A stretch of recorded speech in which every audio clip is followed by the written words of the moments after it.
Tsunami Studios. Dark Knights Death Metal Issue 2 came and went as soon as it just dropped. I will say this about the issue, I had a lot of fun reading it. Did I like it as much as the first issue? I did not. There's a lot about this one that made me upset. There's a lot of things that I enjoyed thoroughly, and I think at the end of the day it's an alright book. I'm curious to see how this whole series is going to hold up when it's all said and done. Because reading it page by page and issue by issue, I'm feeling the weight. I don't know if weight's the right word for that. I'm just feeling just kind of bored reading it. Like I need something else to happen for it to feel like it should exist. Because as it stands, I don't know if it was worth the hype. I mean, I'm liking it a lot. I think there's a lot of great stuff in here.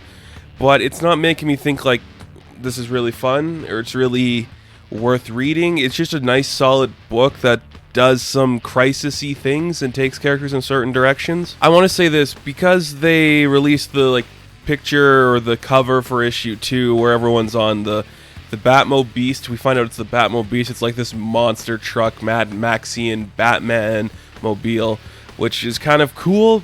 I thought the whole issue was going to be about traveling the wasteland, seeing these different things. But we're in this Batmobile for maybe the first couple pages, and then we kill it. So we got our team of Diana, Alec, who is Swamp Thing, and Wally West, and they are going to go talk to Bruce Wayne about how to go about their next thing, because the Batman Who Laughs is dead, so we have to figure out what our next step is going to be in this war. They are traveling across the wasteland, not very long though. They kill one of the Batman heroes, Batum. Pretty interesting stuff there. Cool idea, good way to fill out a page. I thought it was pretty funny.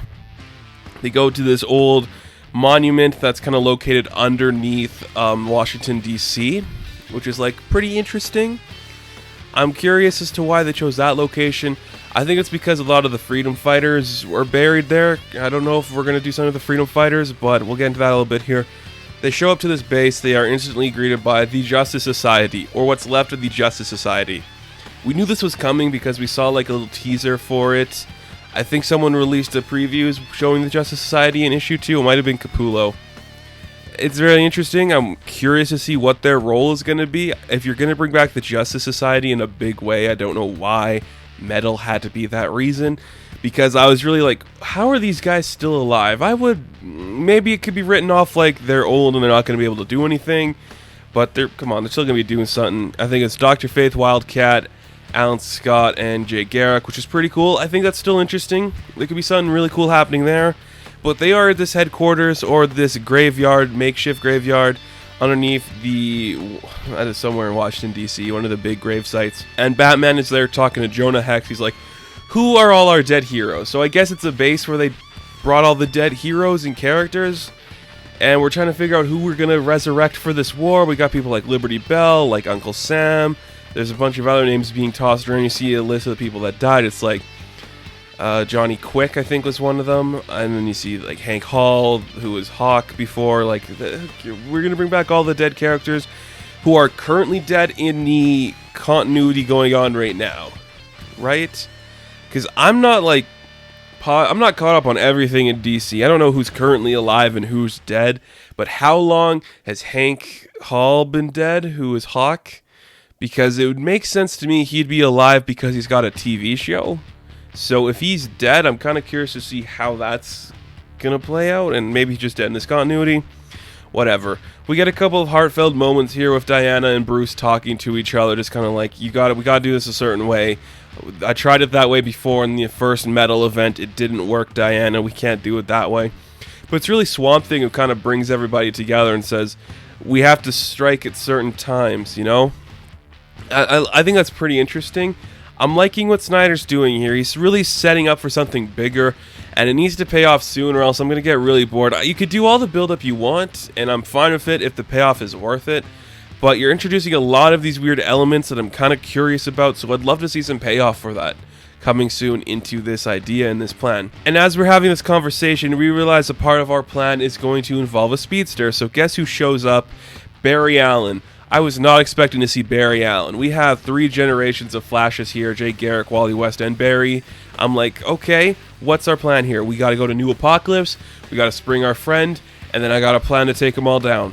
Interesting plan, not really a plan, just more like an idea, and I guess hopefully not die along the way as we're doing it. Works for me. Pretty cool. So we do get this, like, I think this is a very important piece of information for this issue. Realize that the Speed Force is being depleted because Barry is trying so hard to go back in time and stop the events that are happening, and it's coming to this point where the Speed Force is no longer as intact as it was before, which I think is a really clever way of saying time travel isn't going to solve this. We're not going to do any of the time travel stuff and just go back and stop ourselves from doing stuff with the source wall. So everything that Scott has written still matters and is important, and he's not going to undo anything he did before it. That's a smart way to kind of go about it. I understand Scott's reasoning there to kind of just throw that in there. Not time travel. Everything I've written still matters. So go read that and then read this. I think it makes sense. It's kind of interesting. As we're getting our plan together, we do get some more stuff with the Batman Who Laughs and just that stupid team of Batman, the Batmage, the Bat Dinosaur, and all those people. We are taking the brain of the Batman Who Laughs and we are implementing it into a different body. And this is a Batman who has Dr. Manhattan powers. Why? I don't know what that... Why? If I have one big problem with this book, besides it's just kind of lagging a bit, it's the Batman Who Laughs stuff. There's literally nothing interesting with this character that could be said or done now. And giving the Batman Who Laughs the powers of Dr. Manhattan kind of sucks. We see he just wipes the floor of all the other Batman. The Batmage is dead. Beyond is dead. The Bat Dinosaur is dead. He wipes them from existence, and he's done that. So, good. Clear house a bit. We don't need all these different Batman characters. They weren't in it long enough for McFarlane to make a toy out of them, so I'm good with that. Works for me.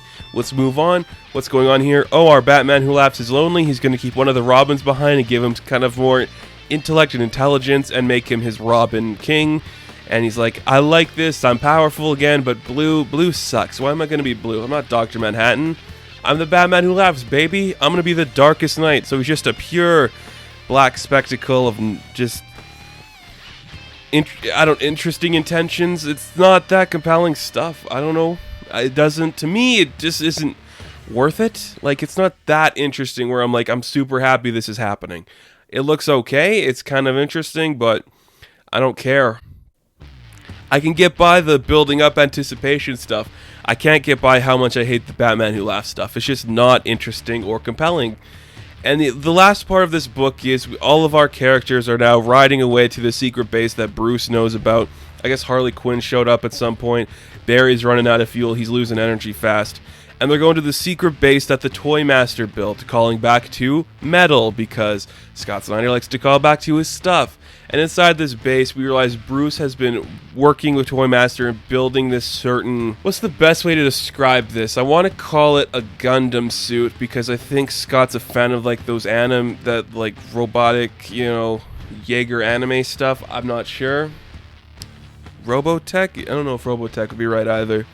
Just, it's a Megazord suit for the lack of a better term. I know Megazord, so I'll say it's a Megazord suit. It's for the Trinity. When that came up, I'm like, okay, that's kind of cool. We're building a Trinity mecha suit to fight someone. I like that. That's kind of fun. It's really interesting. I'm thinking that could be like one of the most compelling things about this issue and this story going forward. Which means we have to go free Superman next issue. That's got to be our next big thing because we didn't even see him at all in this issue.